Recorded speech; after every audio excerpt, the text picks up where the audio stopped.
Now, you hit on a couple of things there that I think is kind of interesting because I think it's also, lessons can be learned for entrepreneurs in that, you at that age of 11, you were told, oh, I guess, no, you can't, you're not good enough or whatever the message was that you got from them.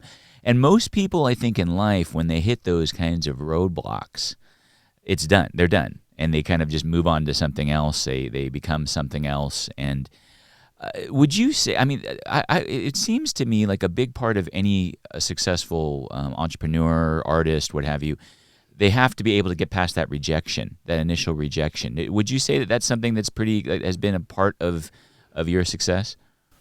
Yeah, actually, it's a big part of my Reframe Your Brain book is reframing embarrassment into a plus. Because a lot of failure is about how you feel about yourself, of course, and maybe you be embarrassed of other people.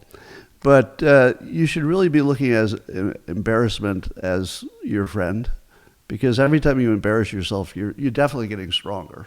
I'm almost completely immune from embarrassment, but not because I'm awesome. It's because I've been in so many bad situations.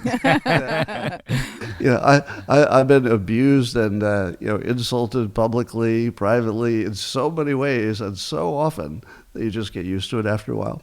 But I also learned to realize that it toughens you up to the point where you can go places other people can't go. So I can literally say things and do things that other humans don't have the right, because they haven't suffered as much as I have. So if you can put me at the border of trouble, and I say, I've been here before, right on the border of trouble. I'm very comfortable there. Can I give you the weird answer? Of course. I don't know if I've ever even told anybody, but you seem like the perfect two to unveil this. When you were saying, what is it that makes you push through when other people don't, my first thought was, well, I don't do that. I try lots of things, and some of them work, and you take the next step and you say, oh, this one doesn't work, but maybe the other one did, so you just follow the things that work. So in some ways, I'm not really pushing through. I'm just testing things until I find one that doesn't give me a permanent block. So a lot of it is just numbers. But there's a deeper, weirder truth. And I'm not going to claim I understand this or that there's some explanation for it. It's just true. So I'll leave it to you to take your own interpretation. From about the age of 6, when I said, I wanted to be a famous cartoonist, I didn't just want it. I actually saw my entire life unfold in front of me. And then it did. Pretty much just the way I saw it when I was a young child.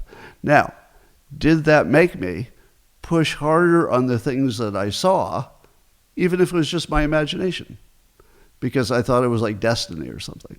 And honestly, for the decades before the first break in cartooning, every time I went to my mailbox, I would look at my mail and I'd be like, why is there no gigantic great news in my hand? I'm pretty sure by now it's supposed to be kicking in, whatever this vision I had of the future. And then long story short, and by the way, this is literal. It's not like a funny story of how I was thinking. I literally would go to the mailbox and literally would say, where's this good news? I know it's going to be in here. Well, one day I wrote to a cartoonist. I'll give you the short version. Asked for some advice about how to become a cartoonist. He gave it to me. And one day, after a year after I'd had some interaction with him, he wrote back and said he looked at my samples I'd sent him long ago. We'd never met in person. And he said he wanted to make sure I hadn't given up. And I thought, who writes that letter? Like, really? Who writes that letter? Yeah. And so I got all my materials out because I'd given up.